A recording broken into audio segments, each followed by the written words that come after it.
I am Henry, 62 years old. My entire life has been tied to the taiga, the vastest wilderness in northern Canada, a land cloaked in ice and snow year-round, hiding mysteries that humanity has yet to fully understand. For 40 years, I have been a ranger in these forests, and I have seen things that no one would ever believe. There were winter nights when the wind howled through the trees, whispering my name like a ghostly voice in the dark. There were days when I found twisting, unnatural footprints in the snow, not from a bear, not from a wolf, but from something I had never seen before. I have heard laughter echoing from an empty forest, seen glowing eyes lurking in the darkness, silently watching me from a distance. Once I came face to face with a man, ragged, hollow-eyed, standing deep in the woods where no one should have survived. But the moment I blinked, he was gone. I am not a superstitious man, but in 40 years, I have witnessed too many things that science cannot explain.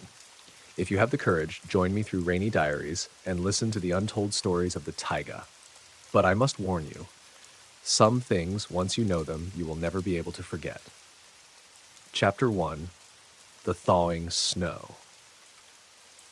In the 1980s, when I had only been working as a forest ranger for 2 months, I was too inexperienced to fully grasp the harshness of the taiga. I had heard stories of rangers who disappeared forever into the white abyss, hunters swallowed by storms, and explorers who never returned. But I never thought that I could become one of them, until that fateful winter day. That day, I was assigned to patrol an area about 7 kilometers from the ranger station. The air was bitterly cold, the sky was a dull gray, and tiny snowflakes had just begun to fall as I set out.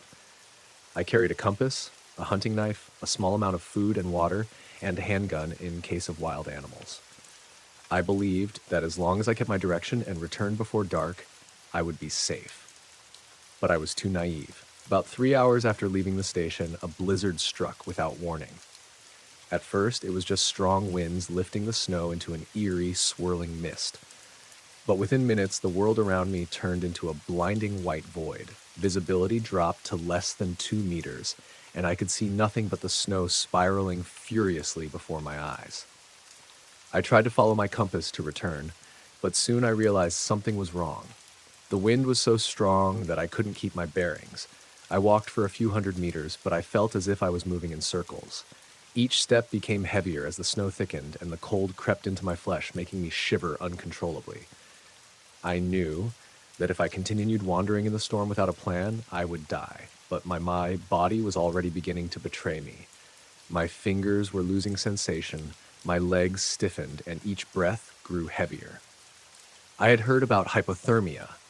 When the human body loses heat too quickly, first comes the shivering, then numbness, then hallucinations, and finally, death. I couldn't let that happen. I stopped for a moment to think. Should I keep moving, or should I stop and find shelter? Instinctively, I wanted to keep going, because stopping in the thick snow would bury me faster. But I also knew that if I went in the wrong direction, I could wander even deeper into the forest, where no one would ever find me. Suddenly, a powerful gust of wind slammed into me from the left. I fell into the snow, feeling as if someone had just shoved me down. I tried to get up, but the wind was too strong. I lay there, gasping for breath, feeling the snow slowly burying my body. A chilling thought flashed through my mind. This could be where I die. But I don't want to die! The thought screamed in my head. I recalled a survival technique I had learned during training. If lost in a blizzard, dig into the snow to create a temporary shelter. It sounded crazy, but in reality, snow could insulate heat better than one might think. Using both hands, I began digging into the snow, creating a small hollow. The thick snow allowed me to carve out a space just big enough to crawl into. I placed my backpack under my back to prevent heat loss through the ground, and wrapped my coat tightly around myself. I knew I couldn't fall asleep. If I did, I might never wake up, so I forced myself to stay awake by rubbing my hands and legs continuously. Time passed agonizingly slow.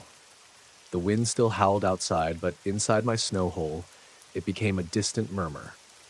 I had no idea how long I lay there. It could have been a few hours, or it could have been the entire night. I only knew one thing: if I stepped out too soon, I would die. Then finally the storm passed. When I poked my head out of my snow shelter, the dim morning sunlight reflected off the blinding white landscape. I shakily stood up, my legs so numb that I could barely move. But I was alive, and then I saw it. The ranger station, less than 500 meters away. I let out a hoarse laugh, exhausted beyond words. Just a little more. If I had kept walking through the storm instead of stopping, I would have wandered further away or frozen to death on the path. But because I had chosen to stop, I had survived. I dragged myself back to the station, stepped inside, lit a fire, and made myself a hot cup of coffee. As the warmth slowly returned to my body, I realized something important. In the taiga, moving forward isn't always the right choice. Sometimes to survive, you must know when to stop. From that day on, I never underestimated nature again. I learned to respect it, to read the weather signs, and to better prepare for future patrols. But above all, I learned the most valuable lesson of all. Survival isn't just about strength, it's about knowing when to wait. Chapter 2: The Hunter. In 1983, I met a hunter at the ranger station while preparing for my morning patrol. He was tall and rugged, carrying 3 powerful hunting rifles and a fully stocked backpack. His tough appearance and confident gaze made him look like someone well acquainted with the wilderness. He introduced himself as David Langley, a professional hunter from southern Canada. David told me that he had obtained a legal hunting permit for an area deep within the taiga, a place few people ever set foot in. He wanted me to show him the way. I wasn't unfamiliar with hunters like David, but something about him made me uneasy. Perhaps it was his overconfidence. "I'll be back in 3 days," David stated firmly. I suggested he take a radio for emergencies, but he refused immediately. "I know what I'm doing," he said with a grin before disappearing into the forest. 3 days passed, but there was no sign of David. At first, I wasn't too worried.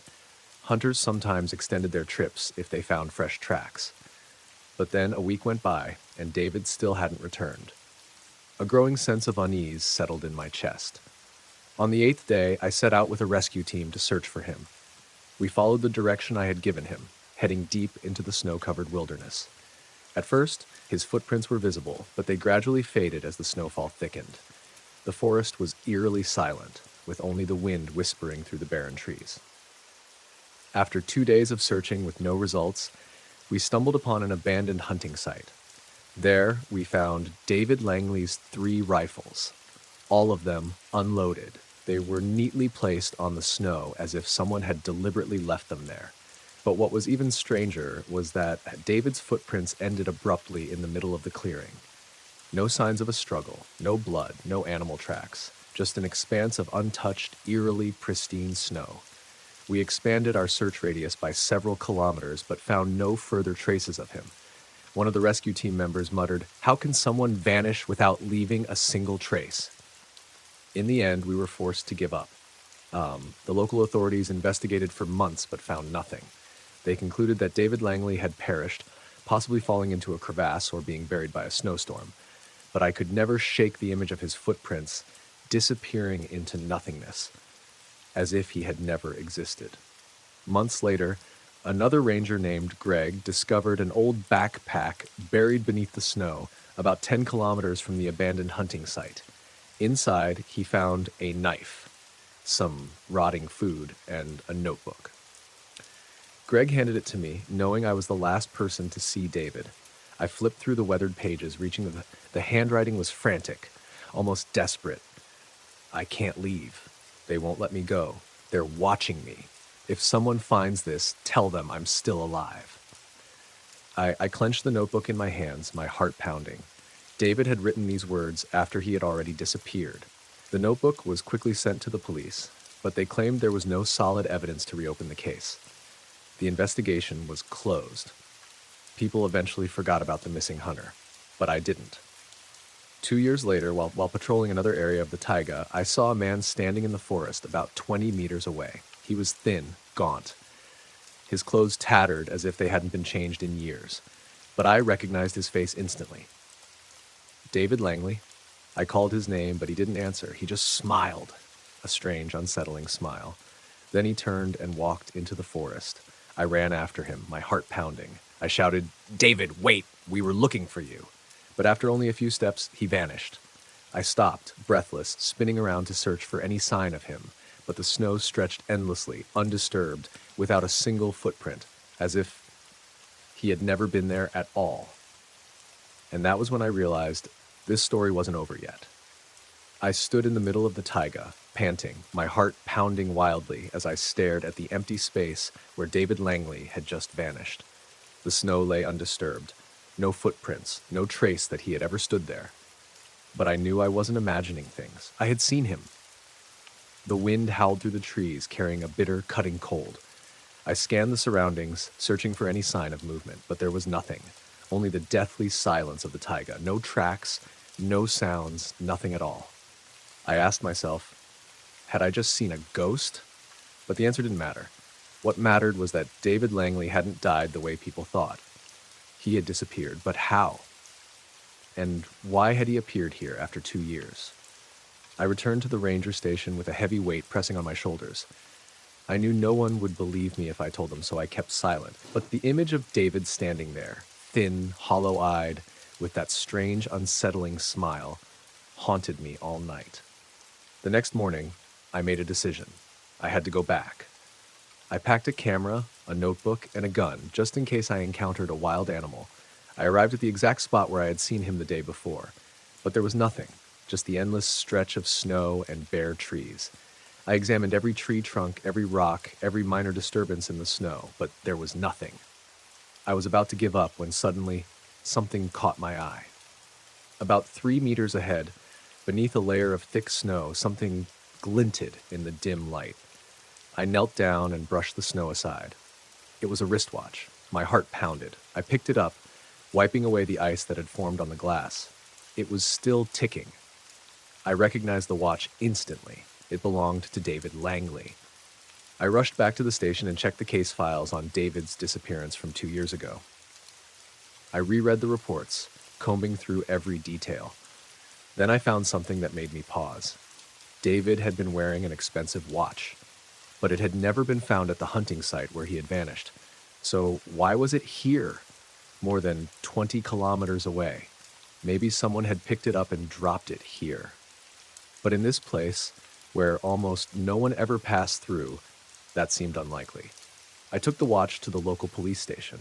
They were just as baffled as I was, especially when they saw that it was still working after 2 years.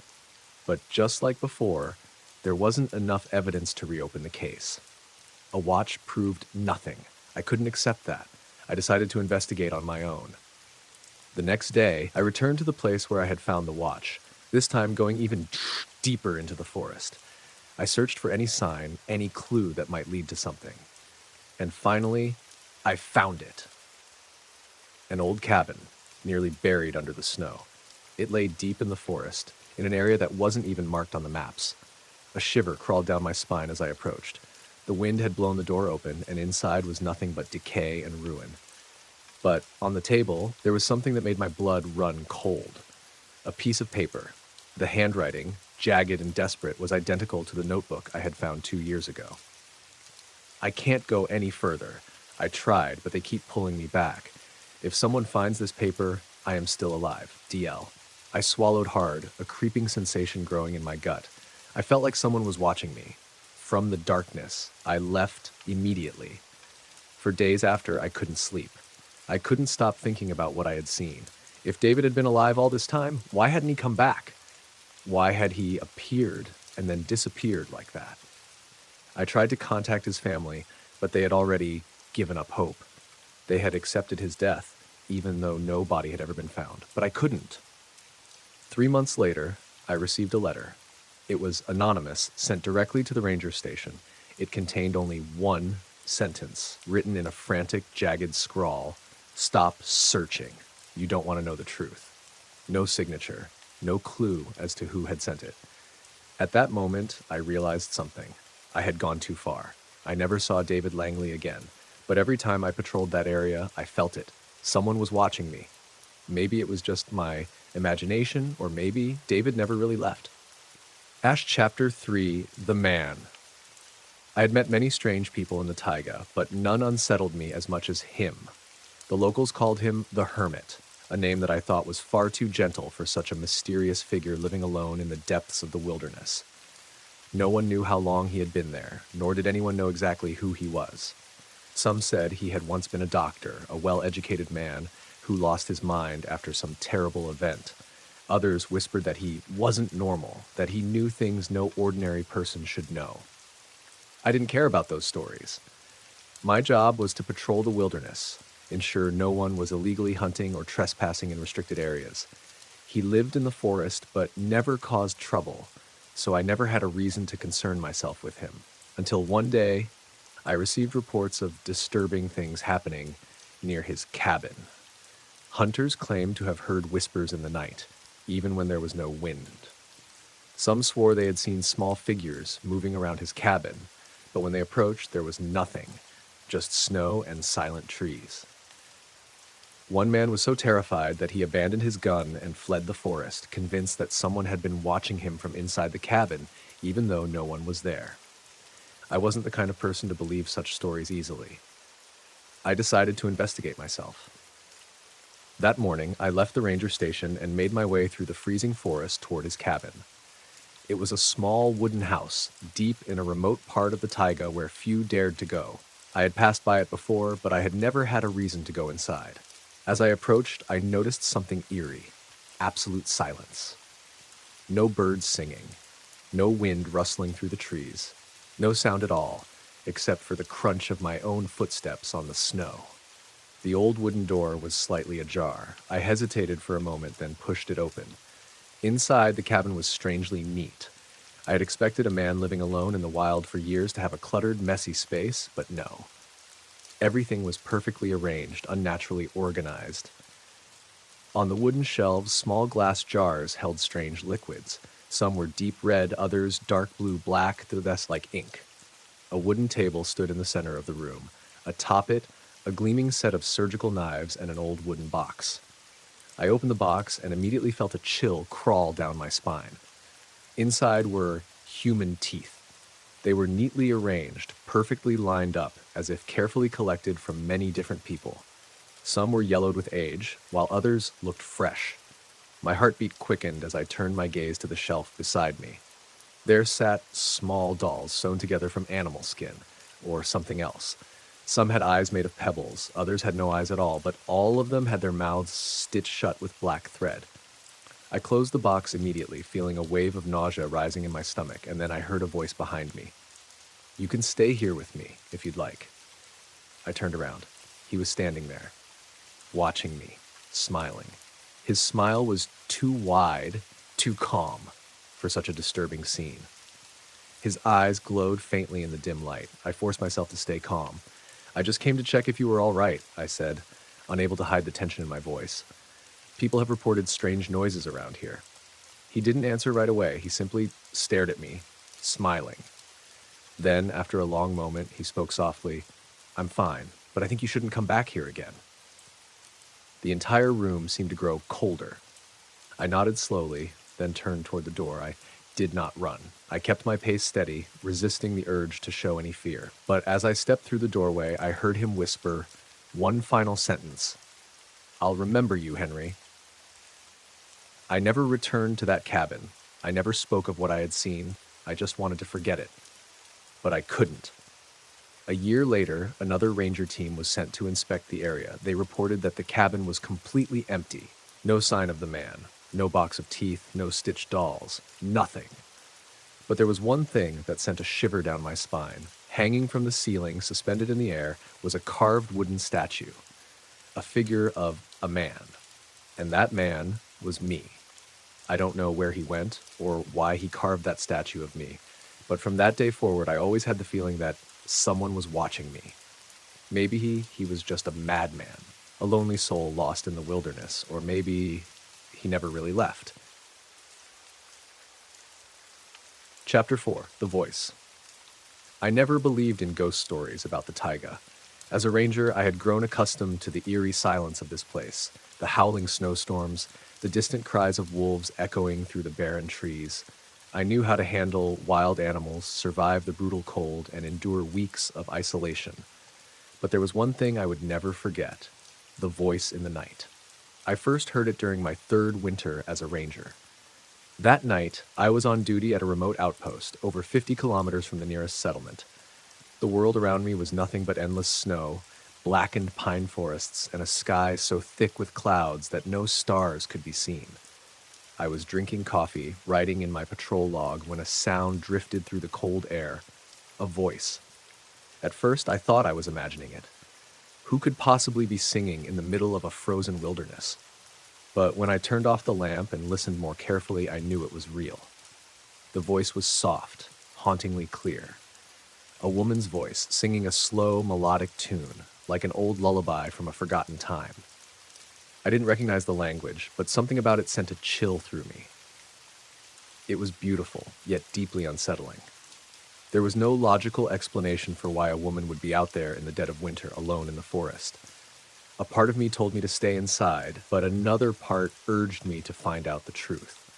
Against my better judgment, I put on my coat, grabbed my flashlight, and stepped outside. The moment I started walking toward the sound, it seemed to drift further away. At first, I thought the person was moving, but the way the voice receded, it wasn't natural. It was as if it was leading me deeper into the woods.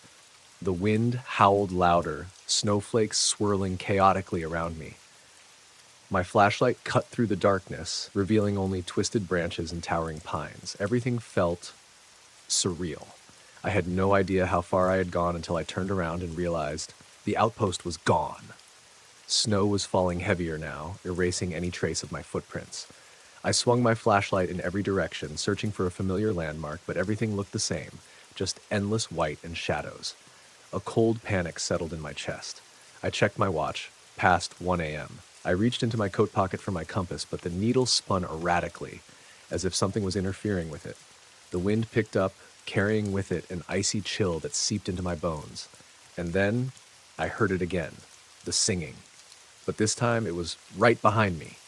I spun around, my flashlight slicing through the darkness. Nothing. No footprints. No movement. Just the endless, suffocating silence of the taiga. A deep, primal fear crawled up my spine. I had faced grizzlies, starving wolves, even raging blizzards. But I had never felt this kind of fear before. A fear that had no name. I tried to follow my own tracks, but they had vanished under the fresh snowfall. I moved by instinct, walking in what I believed was the right direction. After what felt like an eternity, I realized I had been walking in circles. My body was growing weaker. My fingers were numb. My breath was shallow. Hypothermia was setting in. If I didn't find shelter soon, I was as good as dead. I checked my radio. No signal.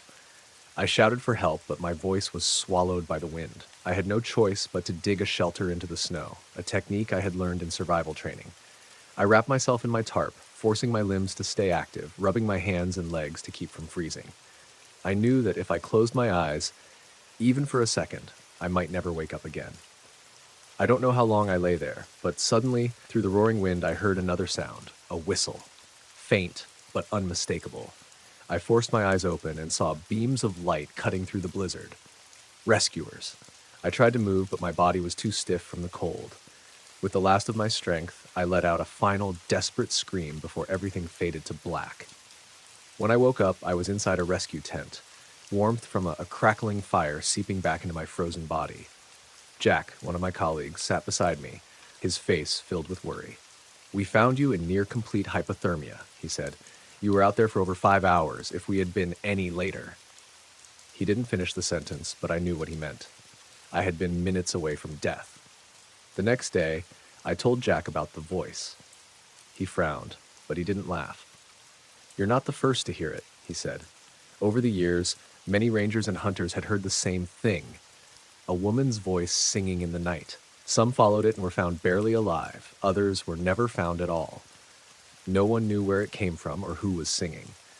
But one thing was certain. Anyone who followed the voice never found their way back. I never heard the voice again. But every time I patrolled the forest at night, I felt something out there, watching me. And if one day you ever hear a woman singing in the dead of winter, don't follow it. Chapter 5, The Wolves. Night had swallowed the taiga in a thick, impenetrable darkness, broken only by the dim glow of the lantern in my ranger station. I sat by the fire, my logbook open, a steaming cup of coffee beside me. Nights like these were usually peaceful, just the sound of the wind whispering through the barren trees and the soft rustling of snow settling on the roof. But tonight was different. The radio beside me crackled to life, the static cutting through the stillness. I reached for the receiver, my voice steady as always. "Ranger Station Henry, go ahead." At first, there was only heavy breathing. I frowned, about to repeat myself, when a voice broke through, shaken, desperate. "Oh God, is anyone there? Please, someone help us." The raw panic in his voice made my stomach tighten. I gripped the radio. "Stay calm. This is Henry, Regional Ranger. Who are you? What's happening?"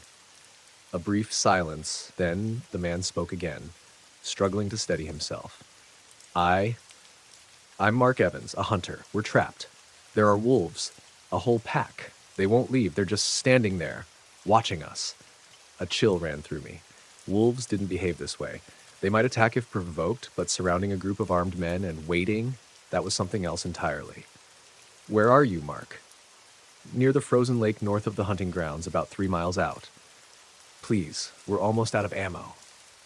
His voice cracked. Through the radio's static, I heard it. A howl, but not just any howl. It was long, drawn out, deeper than any wolf's cry I'd ever heard. It sent an unnatural chill through my bones. There was no time to waste. "Hold your position. I'm on my way." I called for a rescue team, grabbed my rifle and flashlight, and stepped into the freezing night. We drove through the forest, the headlights carving a path through the darkness. The snow was thick, making every turn treacherous, but I refused to slow down. I had heard true terror in that man's voice.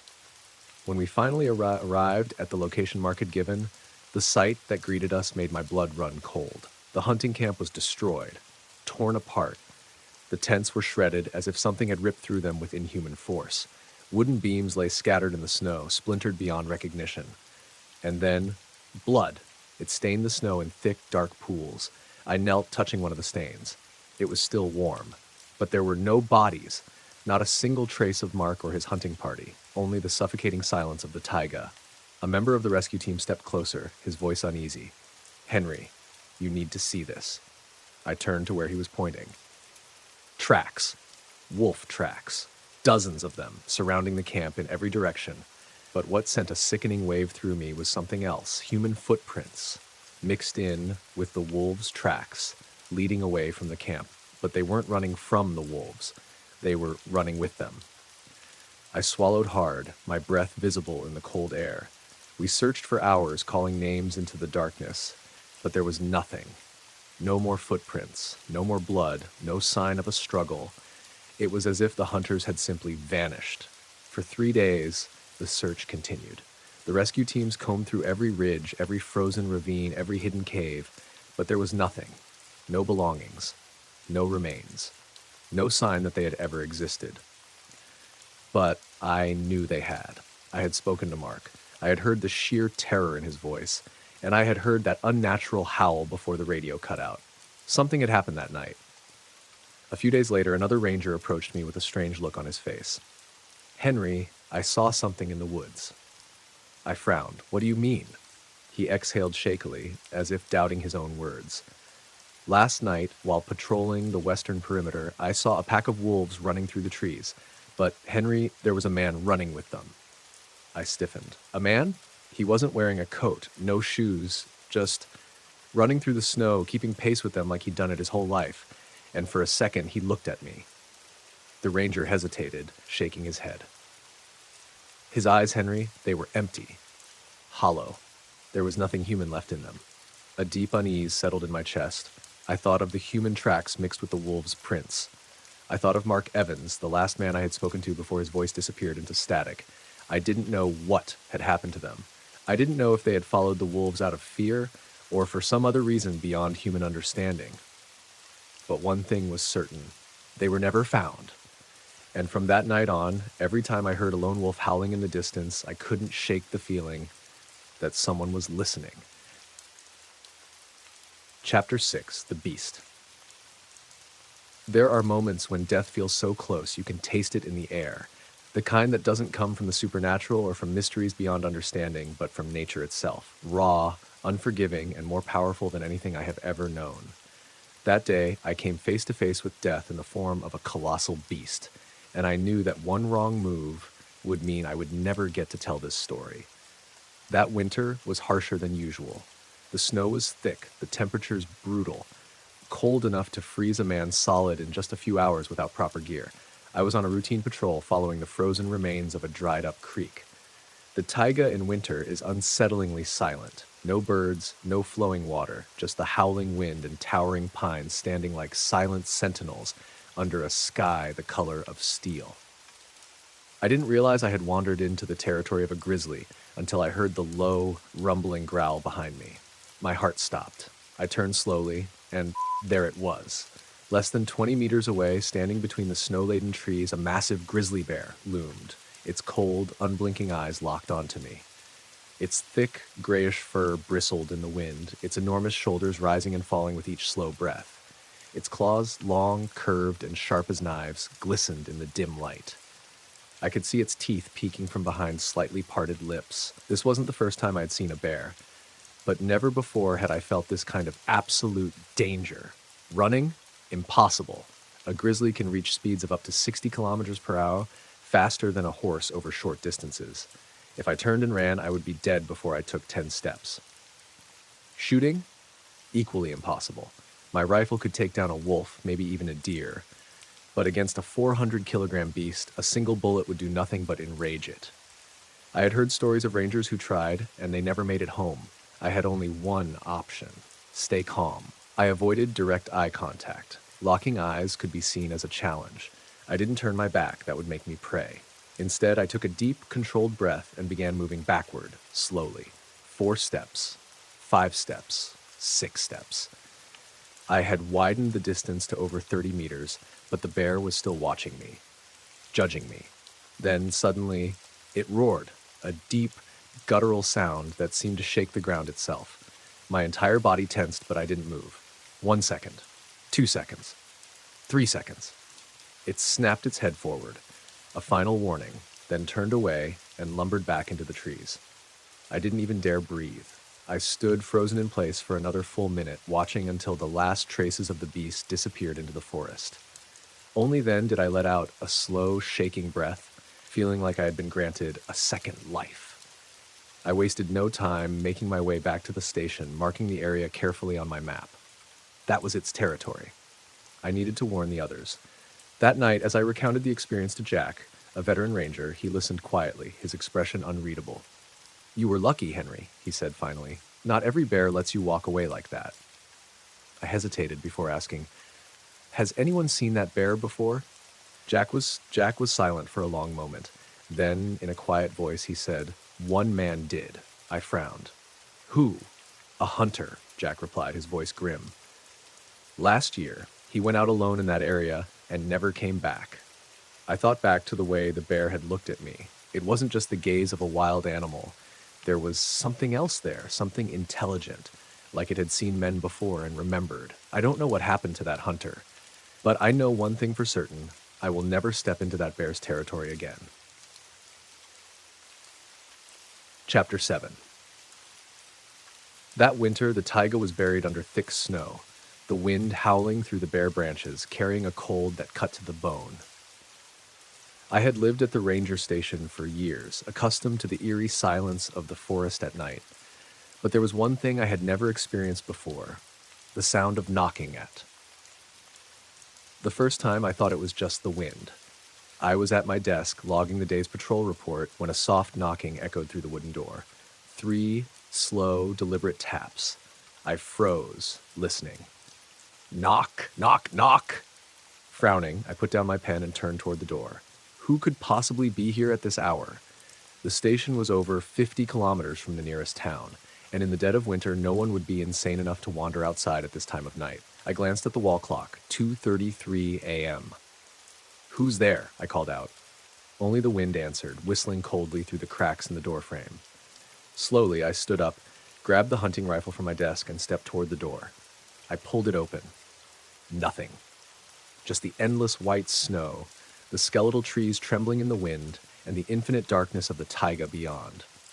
I swept my flashlight across the landscape. No footprints. The fresh snow was untouched.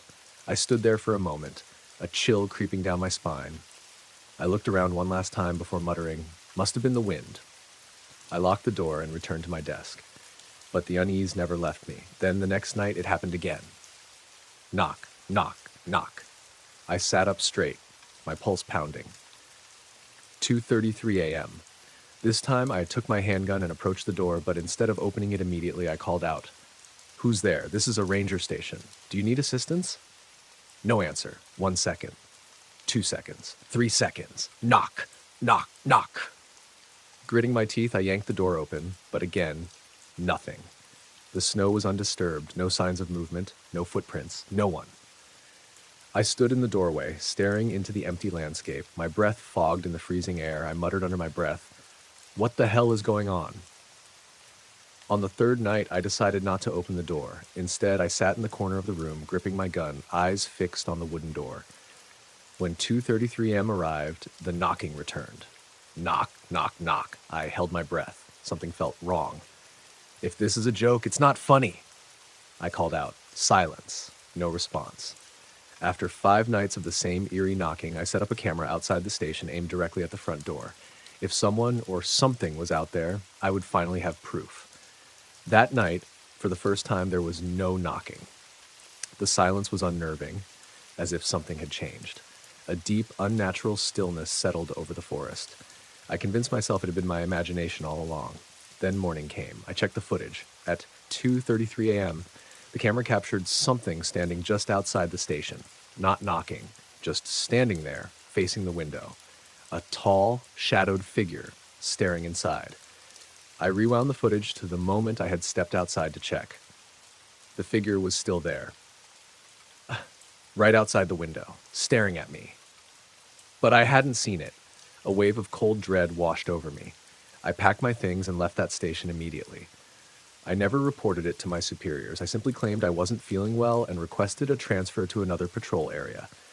They approved my request, and within a month, a new ranger took my place. His name was Daniel. Young, eager, fearless, untouched by the fear that comes from being alone in the deep woods. I thought about warning him, but in the end, I said nothing. Maybe it was just my imagination. Maybe it was all a coincidence. Maybe it wouldn't come back. I was wrong. 1 week later, Daniel disappeared. No tracks, no signs of a struggle. The station was untouched, nothing broken, nothing missing. Everything was exactly where it should have been, except for one thing. The camera I had installed outside, it had been turned around. Now it was facing inside.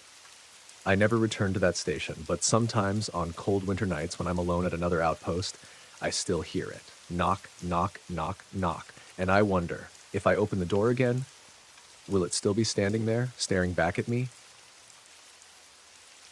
The rain poured down relentlessly, each drop striking the windshield with force, forming long, smeared streaks. The wipers worked at full capacity, but still couldn't clear the thick layer of water obscuring my vision. I gripped the steering wheel tightly, eyes fixed on the road ahead, where sludgy streaks of mud slowly slid into the ditch. Beside me, in the passenger seat, sat my 13-year-old daughter, Selena, along with her best friend, Emily. The two girls were still euphoric after a day of adventure in the taiga forest, completely oblivious to the strong winds rustling through the treetops or the tension evident on my face. "Dad, today was amazing. You won't believe it. We built a tent out of tree branches, just like in the movies," Selena exclaimed excitedly, her eyes sparkling as she glanced at me through the rearview mirror. "Yeah, and guess what? Selena even found a small cave. I was too scared to go inside, but she insisted on checking it out," Emily added, her tone a mix of excitement and fear. "Dad, do you remember the giant tree you told us about? The oldest one in the forest?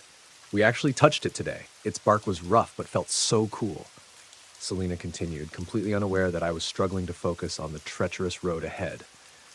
I smiled, despite the worry gnawing at me. I was happy to see my daughter enjoying herself, but the road was becoming increasingly dangerous. Puddles on the rocky path grew larger, while rainwater rushed down the mountainside, creating torrents that cut across our route. "I don't think you should be going into caves, Selena," I said, trying to keep my voice steady even as I tightened my grip on the wheel. "The taiga forest isn't always as gentle as it seems." We know, Dad. I just peeked inside. I didn't go in too far. Selena grinned, leaning back into her seat. I said nothing more. I needed to concentrate on driving. The rain intensified. The sound of rushing water grew louder, like a massive serpent slithering through the forest. Lightning flashed across the dark sky, casting eerie shadows from the trees onto the road, forming strange, distorted shapes. Something felt wrong. My instincts as a seasoned park ranger told me this storm wasn't normal. Dad, what do you think about us camping overnight next time? Wouldn't that be awesome? Selena asked, completely missing the tension in my voice as I responded. No, sweetheart, I don't want you staying in the forest overnight. But you've camped out there for weeks before. Emily chimed in. I'm a ranger. I have experience, I emphasized each word. You two, you haven't seen how terrifying the taiga can really be. I didn't want to scare them, but I had witnessed too many tragedies unfold in this forest. People who wandered off and never returned. Streams that seemed calm but could swallow a full-grown adult in seconds. And then there were flash floods. Suddenly, a roaring sound echoed in the distance, drowning out the rain. At first, I thought it was thunder, but it wasn't. It was water. I looked up, my eyes widening in horror as I saw what lay ahead. A massive wall of water was rushing down the mountainside, carrying rocks, trees, and mud in its deadly grasp. Oh God, I gasped, slamming my foot on the brakes, but it was too late. Dad? What's happening? Selena's voice was filled with panic. Emily screamed. The flash flood struck in an instant. I felt the entire vehicle shake violently before suddenly everything tilted. An unstoppable force lifted the car, tossing it aside like a mere toy. I heard Selena's scream. I heard the sound of shattering glass. I felt icy water rushing into the car, seeping into my skin, chilling me to the bone. And then everything went black. When I opened my eyes, blinding white light surrounded me. It took a few seconds to realize I was lying in a hospital bed, a heart monitor beeping beside me. I tried to move, but pain shot through my body, every joint aching as if they were about to break. I was alive, but where were Selena and Emily? I tried to sit up, but agony coursed through me, forcing me back down. A nurse rushed over, gently pressing me back onto the bed. Mr. Henry, please stay calm. You're severely injured. My daughter, where's Selena? Where's Emily? My voice was hoarse, desperate. The nurse hesitated. A cold chill ran down my spine. She leaned in, her voice soft but heavy. We are still searching for them.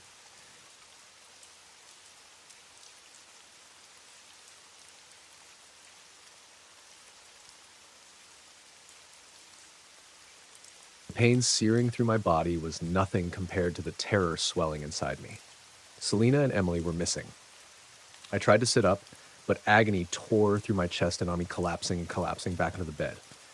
My entire body felt as if it had been crushed beneath a truck, every joint and muscle throbbing with excruciating pain. No, this can't be happening. I have to find my daughter, I shouted, struggling against the nurse's grip. Mr. Henry, you were just rescued from a flash flood. You've been in a coma for 2 days. Your body hasn't recovered. Please don't. I yanked the IV from my arm, shoving her aside despite the searing pain. I couldn't stay here. I had to find my daughter. The door swung open, and a man in a ranger uniform stepped inside. Jack, my close colleague. Jesus, Henry, you're awake. He rushed to steady me. Calm down. You just came back from the dead. Jack, tell me, where are Selena and Emily? Has the rescue team found them? I grabbed his collar, my eyes burning with desperation. His expression darkened. Henry, we haven't found them yet. The words drilled into my mind like a nightmare. Jack recounted what had happened after I lost consciousness. The flash flood had struck, sweeping away the entire vehicle.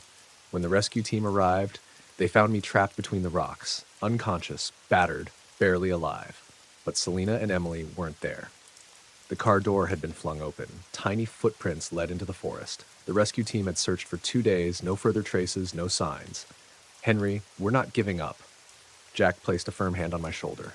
We'll keep searching. But I couldn't just sit and wait. No matter how much my body ached, no matter how dizzy I felt, I knew one thing. I had to leave this hospital. I had to find my daughter. The next morning, I returned to the taiga forest. Jack tried to stop me, but he knew nothing could change my mind. I donned my ranger jacket, took a flashlight, a hunting knife, and a handgun, not for people, but in case I encountered wild animals. The rescue team was still searching, but deep down, I had a gut feeling. I needed to look for Selena on my own. The footprints had been nearly erased by snowfall, but I followed what little remained, venturing deeper into the woods. With every step, unease crept through me. There should have been signs of the girls, broken branches, scraps of clothing, something. But there was nothing, as if they had vanished without a trace. As if something had taken them. After 3 hours of searching, my heart clenched at the sight of a small shoe caught on a low-hanging branch. Emily's shoe. I rushed forward, snatching it up. It was still warm. That meant they might still be alive. But why was the shoe here? I lifted my gaze, scanning the surroundings. The dense forest stood still, snow drifting silently, but something was wrong. I felt a presence. Not wolves, not bears, something else. I pulled out my gun, stepping forward cautiously, my eyes darting to every branch, every shadow. Then I heard it, a soft laugh. Not Selena's, not Emily's. A strange, delicate giggle drifting through the trees, light as a whispering breeze, but unmistakably real. "Selena?" I called, my voice hoarse. No answer, only the eerie laughter growing fainter. I ran. Darkness crept over the forest. I knew I shouldn't be out here after sunset, but I couldn't turn back without Selena. I splashed through a shallow stream, pushed past thick underbrush, and emerged into a clearing. An old, abandoned cabin stood in the center, its wooden walls weathered and cracked with age. And in front of the cabin, Selena. She stood there, unmoving, her eyes wide and empty. "Selena!" I cried, sprinting toward her.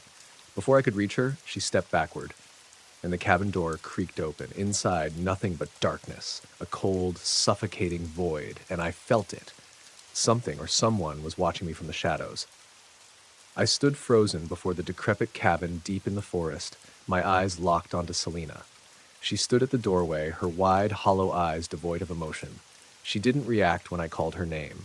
She didn't run into my arms the way a lost child should after 2 days of isolation and fear. She just stood there, silent and still, as if she were no longer my daughter.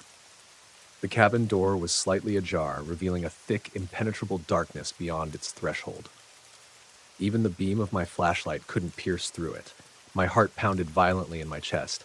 I couldn't explain it, but something inside me screamed that there was something lurking in that darkness, something that didn't belong to this world. "Selena, come to me," I pleaded, my voice raw with desperation. She didn't move. Instead, she smiled, a strange, unnatural smile that didn't belong to her. And then a whisper slithered through the trees. Not Selena's, not Emily's, a voice as light as the wind. "Take her, if you can." I spun around, gun drawn, my flashlight sweeping the forest. There was no one, only the skeletal trees, silent and lifeless. I took a deep breath, forcing myself to ignore the voice. None of it mattered. I just needed to get my daughter out of here. "Selena, listen to me, sweetheart. I'm taking you home." I stepped closer, battling against the cold grip of fear tightening around my chest. She didn't react. But then, slowly, she turned her head toward the open doorway, and she stepped inside. "Selena, don't go in there!" I roared, lunging forward, but before I could reach her, the door slammed shut. I crashed into it, pounding my fists against the wood, shouting her name. No response, no sound from within, only a suffocating silence. Clenching my jaw, I fought against the rising wave of panic. I wouldn't lose my daughter. Not this time. I stepped back, took a deep breath, and with every ounce of strength I had, I kicked the door open. Darkness greeted me. A cold, unnatural chill seeped from within, wrapping around my skin like unseen hands. I stepped inside, my flashlight slicing through the void. The cabin was empty. No furniture, no remnants of human presence, except for a small altar at the far end of the room. And Selena stood before it. She faced the altar, unmoving, her back to me. On the altar sat an old, dust-covered photograph and a half-burnt candle, wax melted into the decayed wood. I raised my flashlight to the picture, and the moment I saw it, ice filled my veins. It was a photo of a man standing in front of a ranger station, dressed in an old, worn uniform. But what made my breath catch in my throat? The man in the photo was me. My mouth went dry, my heart beat a wild drum against my ribs. Why was there a picture of me here? Who had placed it? And why? Why did this cabin look as though it had been abandoned for decades? "Selena, sweetheart, are you okay?" I whispered, my voice barely steady. She didn't answer. I stepped closer, hesitantly reaching out, my hand resting lightly on her shoulder. The moment I touched her, she turned to face me. Her eyes, black, hollow voids, endless and unnatural. Her lips parted, and when she spoke, the voice that came out was not my daughter's. "Daddy, you've been looking for me for a long time, haven't you?" I stumbled back, my breath caught in my throat. This wasn't Selena. I didn't know what stood before me, but it wasn't my daughter. My hand tightened around my gun, my fingers trembling. "Give me back my daughter," I growled, my voice low, controlled, seething. The thing inside Selena tilted its head and let out a soft, chilling laugh. "You've searched for so many years, but are you sure?" I didn't hesitate. I lunged forward, grabbing Selena, pulling her against me. The moment I touched her, a violent gust of wind tore through the cabin. The wooden walls groaned, splintering, and in an instant, the entire structure collapsed. I didn't remember falling. When I opened my eyes, I was lying in the snow, my body aching, my breath ragged. The cabin, gone. Only a barren stretch of untouched land remained, blanketed in snow. And in my arms, Selena. She lay limp, unmoving. Panic surged through me as I shook her gently at calling her name. My voice cracked, raw with fear. Then she stirred. Her eyelids fluttered open, and for the first time since I had found her, her eyes were normal.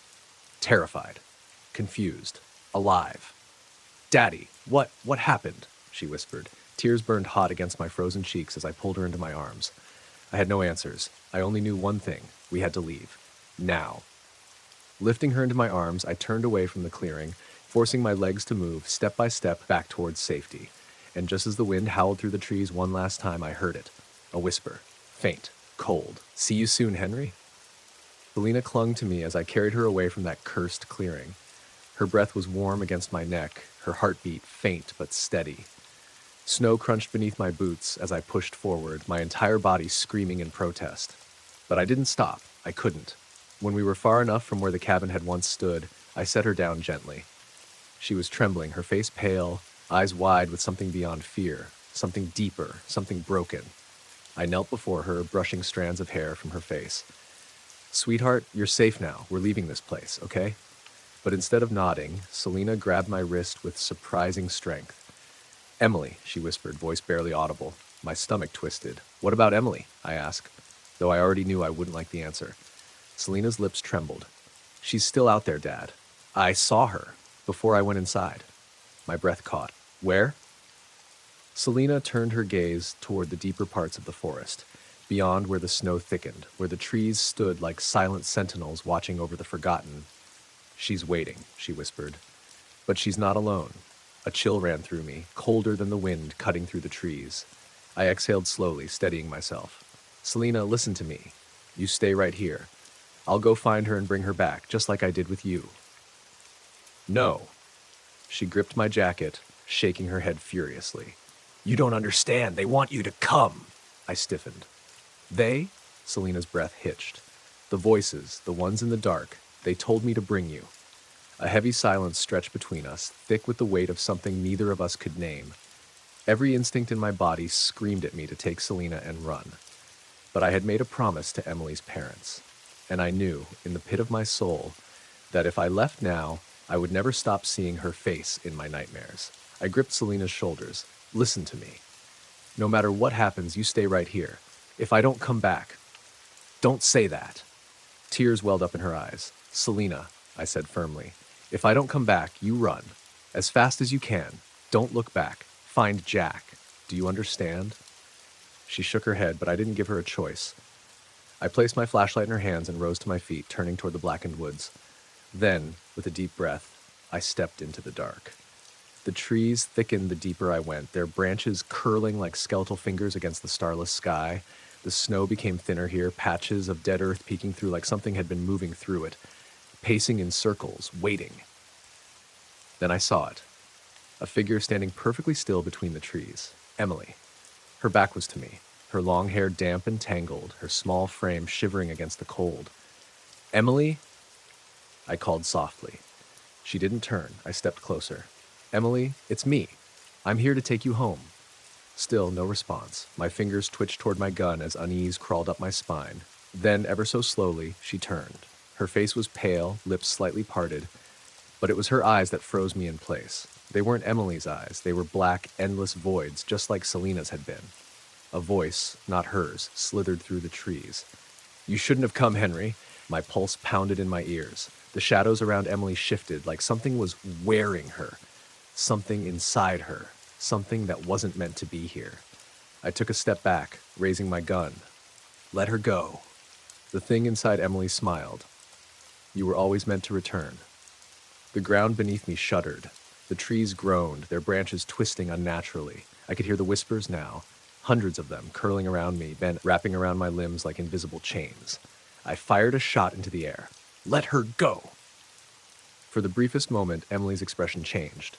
The black void in her eyes flickered, something human clawing its way to the surface.